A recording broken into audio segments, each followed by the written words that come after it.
Alright everybody, welcome back to the channel. Our first video, we talked briefly about compost, and I really wanted to make a dedicated video today on start to finish compost, kind of revisit what we talked about and then really show you how to take that and put it into practice. So just to kind of review, your homemade compost, it's real simple to do, okay? You need two things. You need your brown material, which is your carbon-rich material. That's wood chips, pine shavings, leaves from your yard, okay? And then your second is your green material.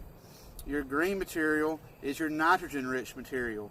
That's, you know, your leafy greens, butternut squash, I mean anything, any type of food scrap, okay? We're not going to go over this in this video, but you can add carcasses to your compost pile. That's a different subject. We may touch on that in a later video, I should say. But for today, we're just going to focus on two input compost. So I have here, behind me here, I have a pile of I'm going to call it fertilized pine shavings. Those pine shavings come out of our duck coop. Our duck coop is stationary, and we do the deep bedding method in our duck coop. Our ducks get out all day and they play and swim and do their thing. But in the nighttime when they're in there, they do a lot of pooping, man. Ducks, if there's one thing a duck is good at, it's pooping. So every 2 weeks I add another 2 or 3 inches of pine shavings on top of what's in there. I do that for about 3 months. At the three month mark, it kind of stops compressing because there's so much of it in there, and I pull it out and I make a pile out of it. And that stuff has got a lot of good stuff in it. A lot of good duck poop in there. It's really rich. So that's my brown material. And then for our green material, I mentioned that my wife works at a grocery store, and that grocery store sells only organically produced produce with no spray. So, and they've even gone beyond being glyphosate free. They also are appeal free, which is a coating. Feel free to look into that yourself. I'm not really going to get into it, but for us, it's a deal breaker. Well, they don't do that there. So we take their scraps, I bring them home, and then I process them down and chop them up roughly, which helps the compost, or helps the pile turn itself into compost quicker. I also soak these guys in water and baking soda solution, just in case there are any sprays on there, because remember, organic farming doesn't mean that there's not anything on it. The list is just shorter and the dosage is usually less. So we go ahead and soak them in baking soda and water, and that removes really anything. If there's anything on there, it gets rid of it, and you can see it in the water. That it's got some stuff off of there, even if it's just dirt. I mean, it really does get everything off of there. So, okay, so what I want to show you is how to do this, right? So, again, there's nothing to this. Remember, in the first video on this, it's a 1-to-1 by volume.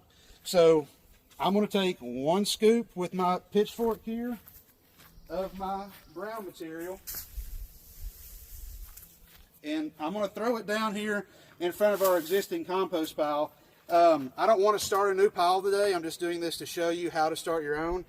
I'm going to put this in here, and then I'm going to show you how to feed an existing pile at the end. So for now, we're going to create a little new pile outside of the existing pile just for the purpose of the video, and then we'll roll into what we're going to do next. So I've got 1 scoop of my brown material here. I'm going to get in here with my fork. I'm going to get 1 scoop of green material. Okay? A lot of carrots in that. Kind of hard to get off. All right, and then you're just going to repeat the process. And you're going to layer it. And I want to show you too, this brown material, because it's already breaking down from A, it being inoculated with poop, and B, it being in a pile like that, naturally the bacteria start to do their thing and decompose. So anyway, throw that on there, right? And then grab you another scoop of your green, okay?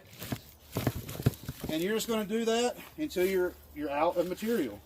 Then what you would do, you always want to try to make sure that your last scoop is your brown material. You're covering that up and protecting the bacteria that's breaking stuff down from the sunlight. Now that's done. And you would hit this with water in the summertime with the high sun, you know, it's going to dry it out. Hit that with water, 5 minutes. Every day, every other day. Keep it just kind of moist. Not even moist, just kind of moist. You don't want it wet at all. And then what will happen is, as it breaks down, get off of there. As it breaks down, this pile here is, probably a month old. As it breaks down, it's going to start to look like this. So you can see it's starting to change, right? Things are breaking down. It's definitely got some odor to it. I don't think you can see it because of the sunlight, but it's pretty steamy because it's hot, as that decomposition creates heat inside of there. And that's what you want. So, I've shown you now, real simple, how to start a pile, right? So this is how you start one. Now I want to show you how I feed my existing pile. I have 3 of these 40-gallon totes full of compost and bees. My bees there's some grapes in here, and my bees are very excited about the grapes. So you might get to see me get stung by a bee today. But anyway, I'm going to move this out of the way. I'm going to grab the tractor. I'm going to open this pile up. I'm going to feed it with my existing, I'm going to feed my pile with the new green material. And then I'm going to kind of turn it a little bit and get it all mixed in there, okay?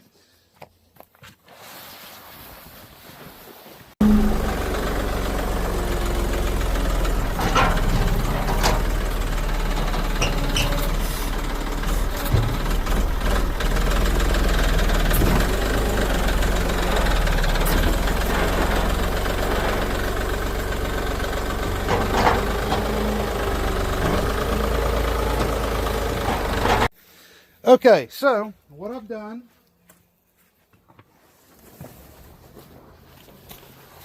is I have opened this pile up.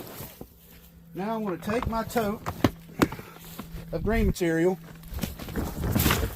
I'll throw it on there.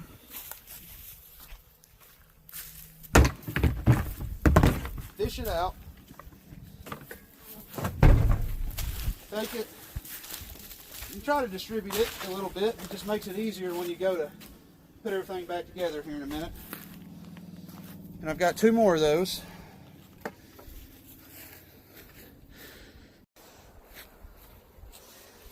Okay, so we've got our green material on the pile.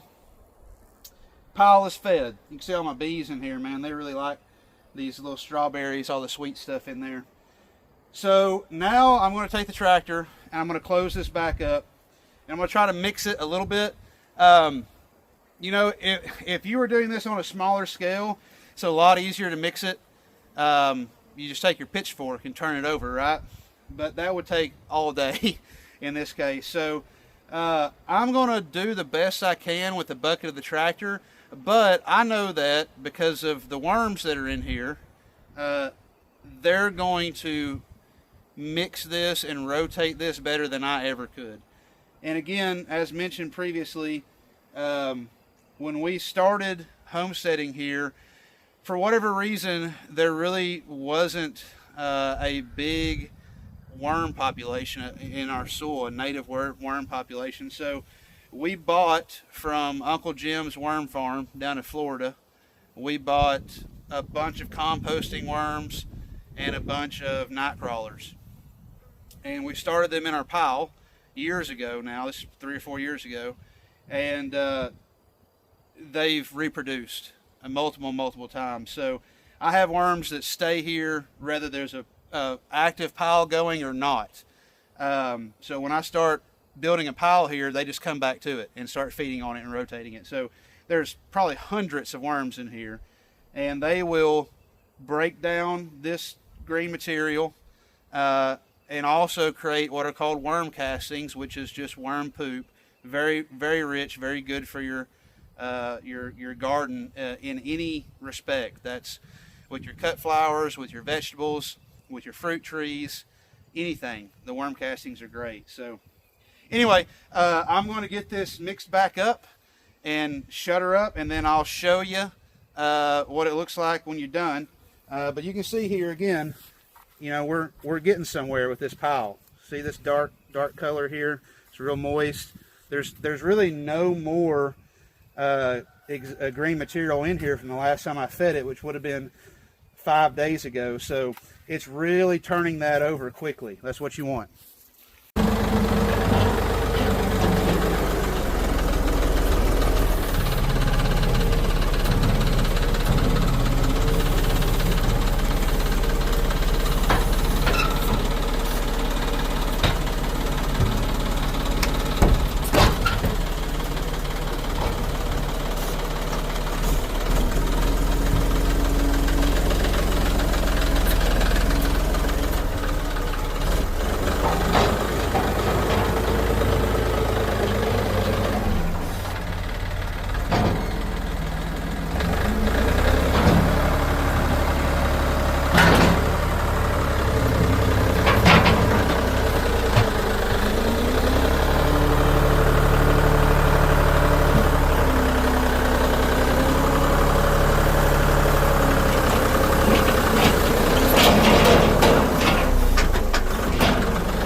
Okay, that's really all there is to it, folks. The rest of this I'll clean up with my pitchfork. I'll get in here and get some of this off the side and put it on.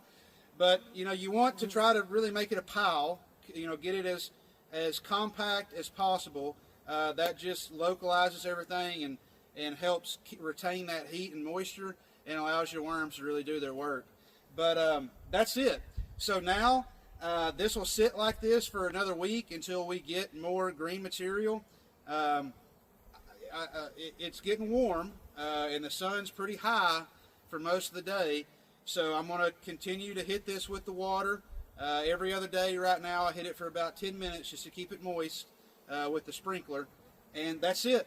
In another maybe it looks like maybe another 4 to 6 weeks maximum, this will be viable finished compost that we can put in our garden, in our raised beds for our cut flowers, on fruit trees, on our oak tree project we have.